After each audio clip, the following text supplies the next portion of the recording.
कभी कभी लगता है ना कि ये पूरा ब्रह्मांड एक बड़ी सी परफेक्ट घड़ी की तरह है, जिसके हर हिस्से की चाल और उसके भविष्य का एकदम सटीक अंदाजा लगाया जा सकता है। सदियों तक बड़े बड़े वैज्ञानिक भी कुछ ऐसा ही सोचते थे। लेकिन जब हम बहुत ही छोटे लेवल पर, मतलब क्वांटम लेवल पर देखते हैं, तो हकीकत कुछ और ही ज्यादा रहस्यमयी और कह सकते हैं धुंधली नजर आती है। तो आज हम इसी धुंधलेपन के दिल में उतरेंगे और समझेंगे हाइजेनबर्ग के अनिश्चितता सिद्धांत को। तो चलिए सीधे इस सवाल से ही शुरू करते हैं। क्या हमारा ब्रह्मांड पूरी तरह से प्रिडिक्टेबल है? अगर हम किसी भी एक कण के बारे में सब कुछ जान लें, तो क्या हम उसके भविष्य के बारे में हमेशा के लिए भविष्यवाणी कर सकते हैं? यही वो सवाल है जो हमें 20वीं सदी की सबसे बड़ी वैज्ञानिक क्रांतियों में से एक की दहलीज पर लाकर खड़ा कर देता है।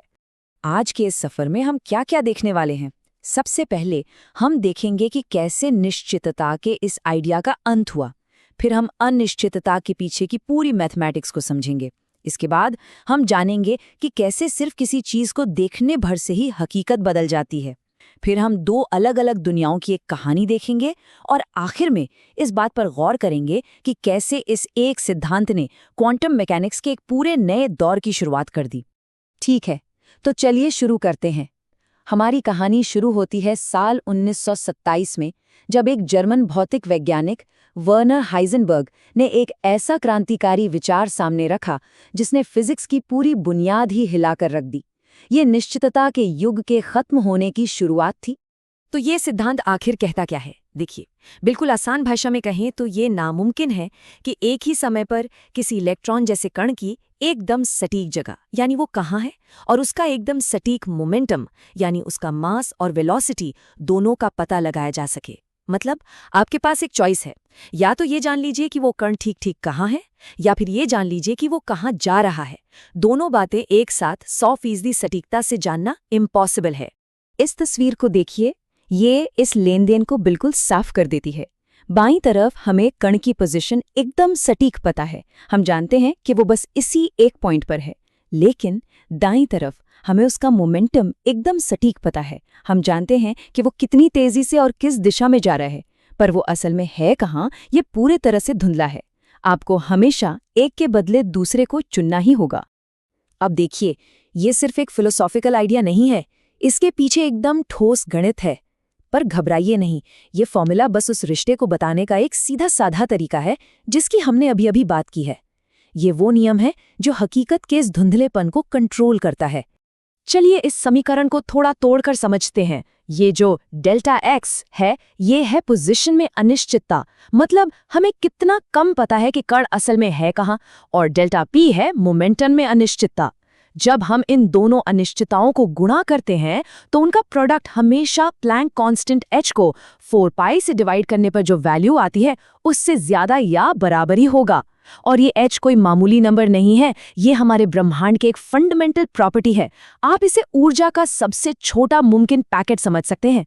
इसी की वजह से क्वांटम दुनिया इतनी अजीब और अनिश्चित है। इसका मतलब साफ है, अगर आप एक चीज में अनिश्चितता को कम करते हैं, मान लीजिए पोजीशन में, तो दूसरी चीज यानी मोमेंटम में अनिश्चितता को बढ़ना ही पड़ेगा। और ये कोड इस आइडिया का पूरा सार बता देता है। जब भी हम क्वांटम दुनिया को नापने की कोशिश करते हैं तो हमें हमेशा एक धुंधली या ब्लर तस्वीर ही मिलती है। हम दोनों चीजों को एक साथ पिन पॉइंट कर ही नहीं सकते। और याद रखिए, ये हमारे नापने वाले औजारों की कोई गलती नहीं है, ये हकीकत का ही एक हिस्सा है। इसको समझने का सबसे अच्छा तरीका है ये सीसॉ वाली मिसाल। सिनेरियो ए को देखिए, जब हम पोजीशन की सटीकता मतलब एक्यूरेसी को बढ़ाते हैं, यानी डेल्टा एक्स को छोटा करते हैं, तो ये ऐसा है जैसे हमने सीसॉ के एक तरफ भारी वजन रख दिया हो। नतीजा, दूसरी तरफ यानी वेलोसिटी की अनिश्चितता अपने आप ऊपर चली जाती है। और सिनेरियो बी में इसका ठीक उल्टा होता है। अगर आपको वेलोसिटी एकदम सटीक पता है तो आपको कोई अंदाजा नहीं होगा कि वो कण असल में है कहाँ। तो अब सबसे बड़ा सवाल, आखिर ऐसा होता क्यों है? जैसा कि मैंने कहा, ये हमारे खराब इंस्ट्रूमेंट्स के वजह से नहीं है। ये इस बात का एक फंडामेंटल पहलू है कि क्वांटम लेवल पर नापने का काम होता कैसे है। असल में सिर्फ देखने की क्रिया ही उस चीज को बदल देती है जिसे देखा जा रहा है। इन 3 स्टेप्स को जरा गौर से देखिए। किसी इलेक्ट्रॉन को देखने के लिए हमें उस पर कुछ तो फेंकना होगा, जैसे रोशनी का एक कण जिसे हम फोटॉन कहते हैं। स्टेप 1, हम एक फोटॉन को फायर करते हैं। स्टेप 2, फोटॉन जाकर इलेक्ट्रॉन से टकराता है और इस टक्कर से हमें उसकी पोजीशन पता चल जाती है। लेकिन यहीं पर सबसे जरूरी बात आती है। स्टेप 3, वो टक्कर इलेक्ट्रॉन के मोमेंटम को एक अनजाने तरीके से बदल देती है। मतलब उसकी पोजीशन का पता लगाने की कोशिश में ही हमने उसकी चाल और दिशा को बदल दिया। ओके, तो अब दिमाग में एक बहुत ही लॉजिकल सवाल आता है। अगर ये सब सच है, तो जब हम गोल्फ की गेंद को मारते हैं तो हमें ये अनिश्चितता क्यों नहीं दिखती? इसका जवाब छिपा है स्केल में। चलिए क्वांटम दुनिया की इस अजीब हकीकत और हमारे रोजमर्रा के अनुभव के बीच के इस फर्क को समझते हैं। यहाँ सबसे जरूरी पॉइंट ये है कि हाइजेनबर्ग का सिद्धांत है तो यूनिवर्सल, ये हर चीज पर लागू होता है, लेकिन इसका असर सिर्फ एटम जैसी बहुत ही छोटी माइक्रोस्कोपिक चीजों की दुनिया में ही मायने रखता है। हमारी बड़ी माइक्रोस्कोपिक दुनिया में इसका असर इतना ज्यादा छोटा होता है कि उसे मापना या महसूस करना लगभग नामुमकिन है। चलिए इसको नंबरों से समझते हैं। एक गोल्फ की गेंद को ही ले लीजिए। इसका मास करीब 40 ग्राम है और मान लीजिए इसकी स्पीड 45 मीटर प्रति सेकंड है, जिसमें 2% की अनिश्चितता है। जब हम इन नंबरों को फॉर्मूले में डालते हैं तो पोजीशन में अनिश्चितता का नतीजा देखिए, लगभग 1.46 गुणा 10⁻³ मीटर। ये नंबर इतना छोटा है, इतना ज्यादा छोटा कि इसका कोई मतलब ही नहीं है। ये एक एटम के न्यूक्लियस से भी खरबों गुना छोटा है। अब जरा इस गोल्फ की गेंद की ना के बराबर अनिश्चितता की तुलना एक इलेक्ट्रॉन से कीजिए। अगर हम एक इलेक्ट्रॉन की जगह को सिर्फ 10⁻⁸ मीटर की अनिश्चितता के अंदर जानने की कोशिश करते हैं, जो कि लगभग एक एटम का साइज है, तो जानते हैं क्या होता है? उसकी वेलोसिटी में अनिश्चितता बढ़कर हो जाती है लगभग 10,000 मीटर प्रति सेकंड। ये एक बहुत बहुत बड़ी अनिश्चितता है और यही वो वजह है कि इलेक्ट्रॉनों के एक तय रास्ते पर घूमने वाली पुरानी तस्वीर फिजिकली सही हो ही नहीं सकती। उनका कोई निश्चित रास्ता हो ही नहीं सकता। और यही एहसास हमें हमारे आखिरी पड़ाव पर ले आता है। अगर किसी कण के लिए एक निश्चित रास्ता या ट्रेजेक्ट्री होना ही नामुमकिन है, तो फिर एटम के हमारे मॉडल के लिए इसका क्या मतलब हुआ? इसने सब कुछ कैसे बदल दिया? इसका सीधा मतलब ये था कि जो पुराना बोहर का एटॉमिक मॉडल था, जिसमें इलेक्ट्रॉन ग्रहों की तरह साफ सुथरे ऑर्बिट में घूमते थे, वो गलत था। क्योंकि एक तय ऑर्बिट का मतलब है कि आपको एक ही समय पर सटीक पोजीशन और सटीक वेलोसिटी दोनों पता हैं। और जैसा कि हमने अभी अभी देखा, अनिश्चितता का सिद्धांत तो सीधे सीधे इसी बात को नामुमकिन बताता है।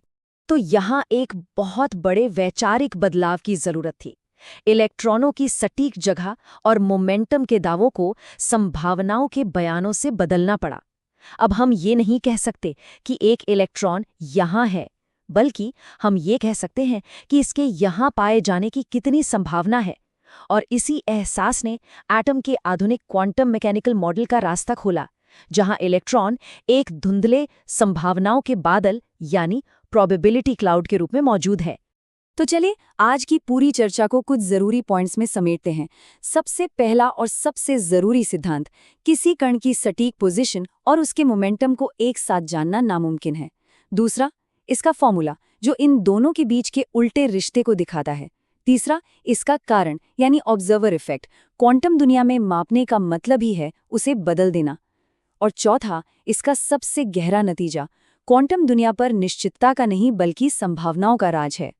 और आखिर में एक ऐसा सवाल जो सोचने पर मजबूर कर देता है, अगर हमारे ब्रह्मांड की नींव निश्चितता के बजाय संभावनाओं पर बनी है, तो इसका खुद वास्तविकता की प्रकृति के लिए क्या मतलब है?